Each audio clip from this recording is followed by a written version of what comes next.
What's going on, retail world? This is Jason Hurst, and we are live. Did you hear that, Brian? We are live from ICSC 2023 in Las Vegas, live from the Venetian Hotel.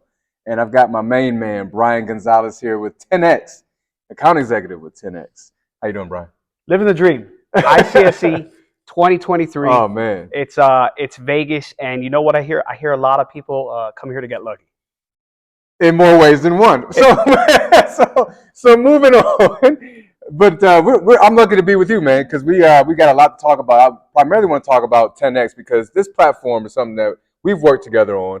It had some success, but it's just an amazing platform. So just for those that don't know, I don't want to assume that everybody doesn't know the world-renowned power of TenX, but it's an auction platform. I'm not doing it justice, so I don't want to steal Brian's thunder, but how has the auction industry changed, and what are the benefits of being on an auction site like TenX? Yeah, absolutely. So, Jason, first and foremost, Vegas, as we were talking about, we're here. You and I, we're not here because we got lucky, right? That's right. It's been a lot of hard work. Oh, yeah, 100%. It's dedication to Colliers, dedication to TenX that has put us here. So, TenX is actually part of the CoStar family. So, companies like CoStar, LoopNet, TenX, what they've done is really revolutionized the way our commercial real estate industry was years ago, where it was more so based on a local and regional endeavor to one that's really transcended into now a national and global aspect. Yeah, that's pretty cool. And then we were able to do that and really increase the depth of the buyer pool through really being able to have a real deep reach. And basically, at the end of the day, it's a process and a program for sellers, whether they be a private seller or they be a large institutional group, that they always have to have a third-party brokerage on the platform. And if we think that an auction would be good for that property at set price, then by all means, we invite you on to a platform to do so. Yeah. So we've actually traded about 30 billion since 2009. What's a B? That's a B. That's a B. That's a B, like big boy B. All right. So that's a 30 billion, Very and cool. but we couldn't have done it without your group, Colliers. Yeah. Colliers waves that bright, colorful flag on our platform to the tune of 2.3 billion traded on the platform. Wow, that's amazing. And you mentioned, I forgot about the CoStar merger. You guys got purchased by CoStar not too long ago. What did CoStar see in TenX that made it a viable acquisition target? Right. So I think we're in the same space, commercial real estate. And then we brought on a transaction component to CoStar that CoStar didn't have before for commercial real estate. And again, what CoStar prides itself on is being able to really support the brokerage community in addition to the owners group. And again, brokers are our number one clients that support the ownership. So it's just a natural fit. Yeah. So your role as an account executive, as we dive into more of what the TenX platform does, what is your day-to-day interaction with clients, and what is the value that you bring to the client interaction? So we're advisors. What we really are. What sets us apart is that we're not here when we're talking to an ownership group, for example, and I mean this in the most respectful way, but we're not a brokerage. So we're not in competition with anyone else. At the end of the day, we're here to talk to you, to Jason, to your clients, and to advise whether or not we think we could build a competitive market at the strike price that your client is trying to target. And it's unlike, let's say, the traditional world, right?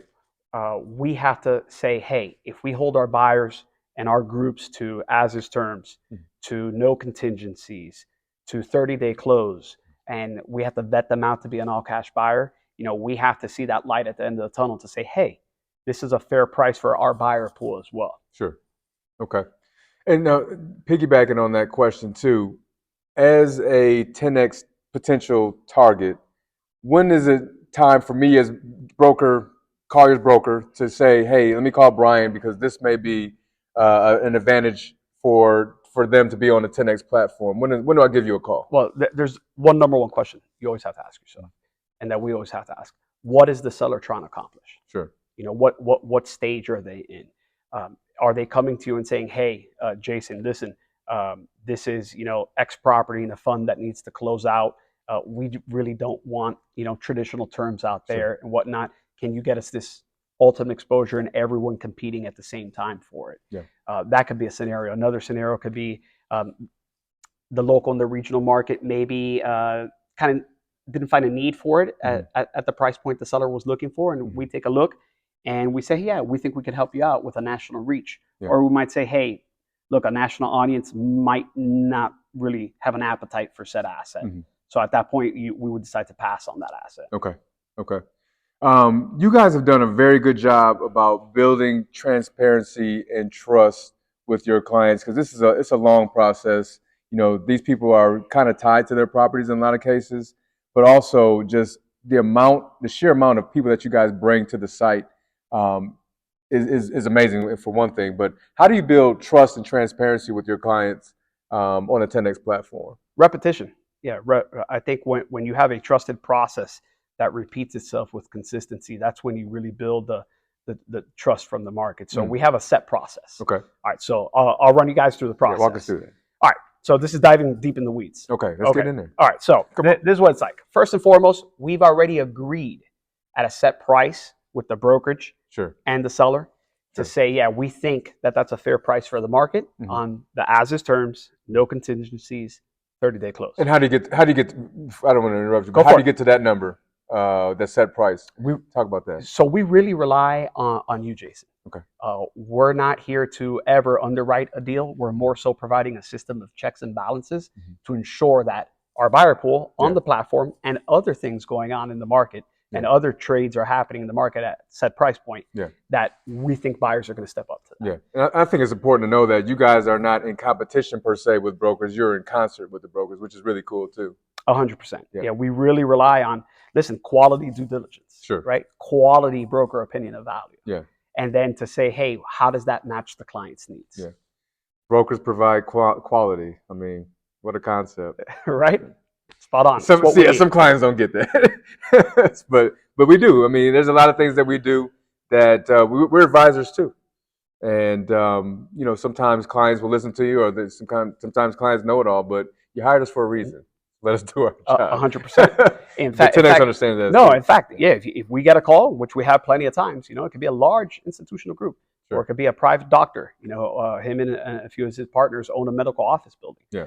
And if they say, hey, yeah, we want to broker it ourselves, well, the answer is going to be, that's not how we operate. We need that third-party broker. We need their opinion of value on it. So that's how we decide if we want to move forward on the deal. So now we fast forward. We've agreed to move forward on the deal. What we do at that point to really create the buzz and that national exposure is we're going to do a marketing campaign that's for 45 days on average. And this is going to include, drone footage, 3D virtual tours. We're going to take your offering memorandum, the financials, the rent roll. We're going to front load the costs for a property condition assessment and a phase 1 environmental report as well. And also have a preliminary title search posted. So that all buyers from anywhere in the world, as long as they sign that confidentiality agreement, they could do the due diligence that's already provided to them without having them to fly out or order their own reports. So then at that point, they could decide whether or not they want to pursue the deal. Yeah. Okay. Now that's the next step. Yeah. Okay. So the next step is they want to pursue the deal. What do they have to do? They got to show that they have the liquidity to close. Oh, thank God. That is so important. So important. I don't know if you heard, but interest rates have gone up a bit. A little bit. Okay, they've gone up a bit. A little bit. So the cost to borrow money has definitely taken a bit on the toll on the demand out there. Sure. But those that have the cash and the liquidity, they could still get registered on the platform and find themselves, a deal. Yeah. A deal that we thought was fair for the seller and a deal that we thought was fair for the buyer as well. So we'll have a right-hand man or gal for you that also helps on the market outreach for folks who sign a confidentiality agreement. Yeah, so good. And then their main purpose is actually going to be to ensure that they understand the participation terms. Now, they're not really talking about the asset. They're not the broker on the deal. So this individual will ensure that they sign the participation terms, right? Which means that they're going to be, if they win the deal, which is a legally binding offer, by the way, when someone places a bid. Sure.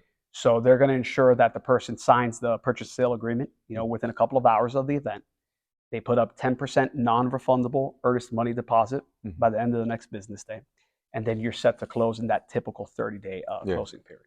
Yeah, and just touching back on your transparency, talk about that dashboard. That dashboard has some really cool stuff, like where people are, where the buyer pool is coming from, and who's accessed it, how many times they've accessed it, what documents they downloaded. Talk a little bit about that because I thought that was so cool. Sure. That's the power of the transparency that we offer too. Yeah. So we really would like, with the events that we have every 2 weeks, we collect this data. We present it to our clients, our sellers, so they can make real-time decisions. And throughout that marketing process, whatever groups you're talking to, we do have a technology dashboard that has all the leads that are coming in, how your conversations are going, where we think the market might price the deal out, so that nobody's flying blind. Mm-hmm. This makes it, pretty even keel for the buyer groups and the owner groups, so that you're kind of not blindsided on auction day. Yeah. So that, let's say, for example, sellers have a reserve, and let me define what a reserve means for everyone. Mm-hmm. So a reserve is basically the price that the sellers agree to sell it at if it's hit. Okay. In an auction, if your reserve price is not hit, that seller has no obligation to sell. Got it. So if you bring a listing onto the platform, call it at $4 million, and you're collecting market feedback guidance that the market, for whatever reason, is really valuing the deal for X risk factor, or whatever term is left on the lease, they're really valuing the deal around $3.5 million. But if you prepared your client through the dashboard that's available, that shows the notes you're inputting and whatnot, they're going to be better prepared to make a business decision on auction day. Yeah. So if they see a $3.5 million, offer on auction day, and that's kind of where the market's coming in, they do have that business decision capability, Jason, of accepting that 3.5 on that day and showing the reserve met to the world. That's so good, man. Yeah, because it doesn't matter what we say the price is. It doesn't matter because at the end of the day, it's what the market says. And you guys get really good feedback really quickly too. You said the auctions are typically 45, 60 days, but you really know within a matter of days you kind of get that thing's going to trade. Yeah, you get a quick pulse check real quick. So the marketing happens for 45 days, but however, that creates a bit of urgency. Yeah. For all folks, all stakeholders involved on both sides of the table. But then when we flip that switch, it's a 48-hour auction event. Sure. Typically, they run Monday through Wednesday, or a Tuesday through Thursday. Is there any science behind those days? Why are you doing it on those days? The 48-hour event, the science is just that we built the capabilities of marketing it through it, and now what you're doing is you're giving everyone a time period to place their bids. Okay. Okay. So now it allows you to really get registered while the deal's already happening. Sure. And it really allows us to bring in the biggest buyer pool possible for it. Got it. Okay, so let's bring it all together. Let's talk about an instance where you used the platform, you found the right client, you found the right situation. It may have been a challenge, may have been some things that you had to overcome, but give me a real life success story of someone that you have helped out on the TenX platform. Sure. Let's stick to the Colliers team. Okay. So Colliers, which by the way has 9 deals live on the platform right now. That's awesome. But back to your question. So working with Colliers, this was a deal last year, actually, in Florida, retail deal. It was a real nice neighborhood strip center. Okay. And it had one large national anchor tenant recognized by everyone in the field. So the deal had been out on the market X amount of months. And unfortunately, it didn't cross the finish line. So the Colliers brokers that have a very good relationship with us called us. We looked at the deal together. We agreed on a price that we thought was fair for all parties. And we took it out to marketing. It was a pretty successful marketing campaign. Sure. So we had about 300 confidentiality agreements signed. We had 18 fully approved bidders. Wow. On the deal. That's awesome. But check out who won the deal. Who won the deal was actually a well-qualified buyer who had previous interest in the property, who just couldn't, like I said earlier, just couldn't get across the finish line, right, on specific terms and price point.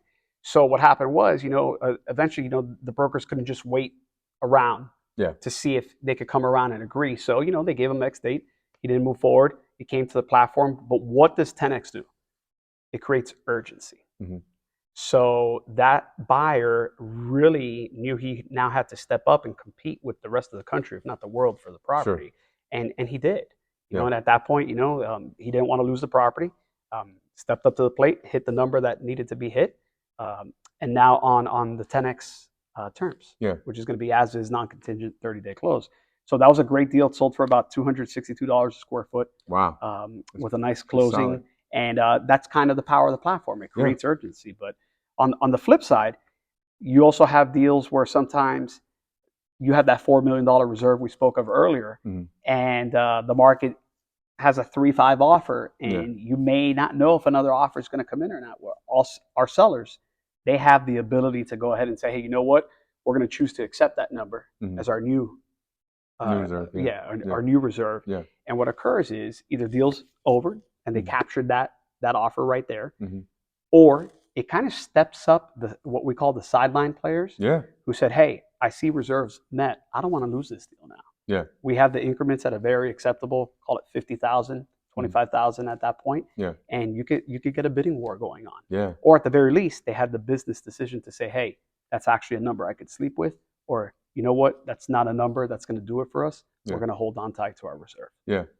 I think that's so key, man. Because I think when people talk about auction markets, they're usually thinking about like an eBay or something that's discounted pricing. No, you guys are creating a market and a demand for something, and you really drive the price up to where it's not necessarily a non-distressed property.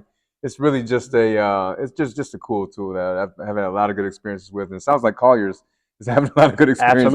Absolutely. Colliers is one of our top partners. That's very cool. Very cool. Well, Brian, I appreciate your time, man. I gotta let Brian go. Brian's got 27 meetings for ICSC, which is amazing. I didn't even know there was that many hours. So he's gonna literally be here all day and then some. No sleep. And no sleep. 27 hours of meetings. So thank you for your time, Brian. Thank you, good sir, for being on the Retail Unleashed podcast. That was another episode of the Retail Unleashed podcast live from ICSC Vegas. We'll see you soon.